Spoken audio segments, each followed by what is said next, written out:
Hello everyone. Champavati राजकन्यार स्वप्न जहाक नंदकिशोर बल रचना करिसेंती ता विषय रे आज आलोचना करिबा। नंदकिशोर बलंकर कनकलता उपन्यासरे प्रस्तुति पर्व हेउछि चंपावती राजकन्यार स्वप्न। कनकलता और धनंजय मध्य विवाह स्थिरीकृत हेबा परे धनंजय सहित ईप्सित विवाहर शुभ दिन को अपेक्षा करी मिलन आकांक्षारे समय यापन करुथिबा कनकलतार मनोभाव एही कवितारे वर्णित। यौवन अवस्थारे तनु मन और प्राण रे जो परिवर्तन आसे और अंतर रे पुलकर जो जुआर उठे ताहार रूपायन एही कवितारे देखिबाकू मिले। एही पृष्ठभूमि को बाद देई साधारण भावरे जड़े युवतीर यौवनकालीन अनुभव को एही कवितारे भावभूमि अटे। यह एक इंगितात्मक कविता। यौवन अवस्था जड़े मनीष जीवनर महामूल्यवान और अपूरंत संभावनामय अध्याय अटे। एही पर्याय रे जड़े आउ जनकर संगलाभ करिबा पई व्याकुलित होई उठे। दुईटी जीवनर मिलन माधुरी रे जीवनर सार्थकता और अमृतत्व अनुभव करी हुए।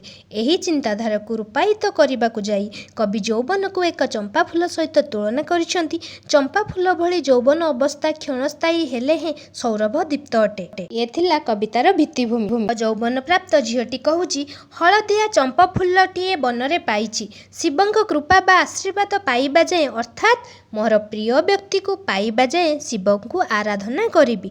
चंपावती राजकुमारी नुआ यौवन रे पदार्पण करिछि। निज उआसरे मने मने गीत गाए। चंपावती कहूची मो सखी मानक सहित मु महा आनंद रे खेलुथिली। मो गृह रे मो पितामाता स्नेह पाई बहु आनंदित होई जाउथिली। केउ देशरु नव यौवनटीए आसी कि मंत्र मुग्ध करिदेला। मोर मन जो विषादरे व्याकुल अस्थिर होई उठुची ताहा अप्रकाशनीय अटे। डालियामी चगलामी मोठारु कुआडे उभेई गला। केउ भलिया नुआ राज्य रे आसी पहुँची गली किछि मु उपलब्धि करि पारु नाही। खेल हस खुशी जेउथिरु मते आगरु खुशी मिलुथिला सेथिरु मु आउ आनंद लाभ करू नाही। एही एकांत बा निर्जन अंतर रे केउठु अप्रकाशनीय दुख आसीगला मु जहाको प्रकाश करि पारु नाही। मते काहे एपरि लागुची जे मु केउठी गुटाए कोन छाड़ी देई आसीची किंबा एपरि मध्य लागुची मते जेपरि के अजणा जगह रे छाड़ी देई जाईची। लागुची जेपरि प्राणटा मोर शून्य संसार पालटी जाईची मोर नाही जेपरि आउ कहार होई जाईची अर्थात मो मन उपरे मोर आउ आयत नाही। अरे मन ए कौन होई गला रे धी के प्राण पिता माता स्नेह आउ मो मन को भल लागु नाही। किपरि मु एमिति अन्य मनस्क हेली किछि बुझी पारु नाही। मोर पिता माता जदि एक कथा जानिबे ताहले छी छी करिबे। सखी माने जदि एक कथा जानि पारिले कोन कहिबे। एक कथा तांको ठारु लुचेइले मते आहुरी जंत्रणा हेबो। निजर रूप को निरीक्षण करी देखिला बेलकु मते लाज माडुछि। अति उच्च बक्षस्थल रे कहार किपरि कार्य अछि। एही नव यौवन को एकाकी किपरि उपभोग करिबी। किए मो जीवन बल्लभ अर्थात स्वामी जहां पाखरे निज यौवन को समर्पण करिबी। ए दुईटी लाइन बारंबार रिपीट हेइची। चंपा फूलटी पाइली बन हलदी प्राय शिव उपासना करिबी कांत आसीबा जाए। केउ देशर राजकुमार से जहां को मो स्वप्न रे देखिली जहां पाई प्राण चंचल होई जाइछि एवं मन अस्थिर होई उठुछि। जहां को मो स्वप्न रे देखी एते व्याकुल बा अन्यमनस्क होई उठुछि से सद्वंशर और सदाचरण विशिष्ट व्यक्ति अटंती कि से कहार पुत्र अटंती। एमिति प्रश्न चंपावतीर मनरे उंकी मारिछि। विदेशी कुमार स्वप्न रे आसी मिठा मिठा कथा कहिले। तांकर से ढळ ढळ चाहाणी मो मन किणी नेला। लाजरे मोर यौवन को तांक पाखरे मु समर्पण कली नाही। नव तरुण पळेई गले स्वप्नरु एबे मोर मन तांकु झुरुछि। अल्प समय रे मनचोर मो मन को चोराई केउठी को पळेई गले। एही यौवनर देश रे तांक अनुपस्थिति रे मो प्राण आकुल होई उठुछि। मो निजर घर रही मध्य विदेश रे रहिला भली अनुभव होउछि। स्वप्नर राजकुमार सहित घोर वनरे बास करिबा पई प्रस्तुत अछि मो मन। दुई जन भ्राता दिन अंत अर्थात संध्यारे घर को फेरिला बेले मु तांकु प्रश्न करे मो प्राणर देवता बा मनर मनीष को से माने देखिछंती कि से किए तांक नाम कौन केउ देश रे तांक घर एही सब सूचना बा टिप्पणी କିଛି ଜାଣିନାହିଁ, କିନ୍ତୁ ମୋ ଅନ୍ତର ତାଙ୍କୁ ପାଇବାକୁ ଇଚ୍ଛୁକ। ଏହି ନବଯୌବନ ପ୍ରାପ୍ତ ବୟସରେ କେବେ ତାଙ୍କ ସହିତ ଭେଟ ହେବ? ସେହି ପ୍ରିୟ ଦର୍ଶନ ପରେ ମୋର ପ୍ରାଣକୁ ତାଙ୍କ ପାଖରେ ମୁଁ ସମର୍ପଣ କରିଦେବି।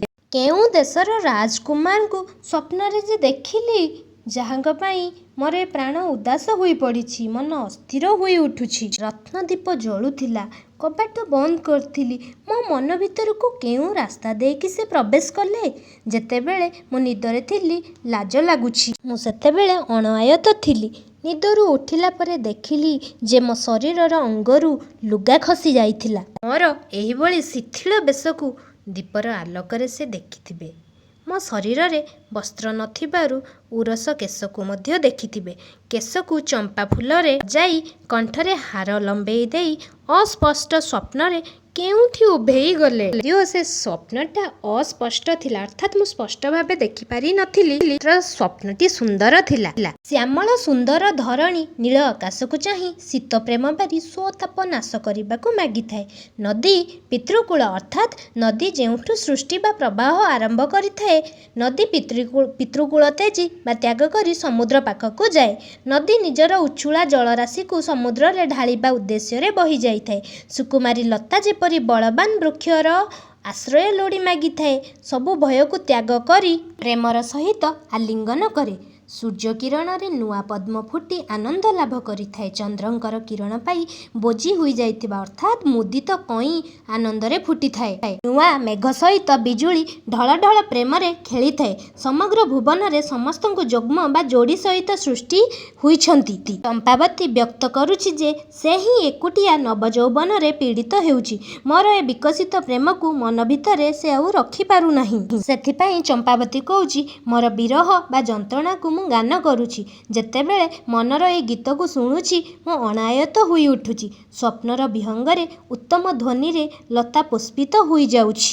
ମାନେ ହାସ୍ୟ କରିକି ସୂଚାଇ ଦିଅନ୍ତି, ମୋର ଏ ଯୌବନ ବିଫଳ ଅଟେ। ମୋ ମନରେ ମୁଁ ଯାହାଙ୍କୁ ଚାହେଁ, ସେହି ଜୀବନ୍ତ ଈଶ୍ୱର କେଉଁଠାରେ ଅଛନ୍ତି? ଯାହାଙ୍କ ଦିବ୍ୟ ପାଦସ୍ପର୍ଶରେ ଯନ୍ତ୍ରଣାଗ୍ରସ୍ତ ହୃଦୟକୁ ମୋର ପରିତୃପ୍ତି ମିଳିବ। ମୋ ନିଜକୁ ତାଙ୍କ ପାଖରେ ସମର୍ପଣ କରି ତାଙ୍କୁ ମୁଁ ନିଜର କରିନେବି। ତାହେଲେ ଯାଇ ମୋର ଏ ଯୌବନର ଉଦ୍ଦେଶ୍ୟ ସାକାର ବା ଫଳପ୍ରଦ ହେବ। ଭାବଧାରାରେ ସାଂସ୍କୃତିକ ଶାଳୀନତା ଏବଂ ଶବ୍ଦଚୟନରେ ଅନନ୍ୟ ସରଳତା ତାଙ୍କ କବିତାର ମହତ୍ତ୍ୱକୁ ପାଠକମାନଙ୍କ ନିକଟରେ ସଶ୍ରଦ୍ଧ କରାଇ ପାରିଛି।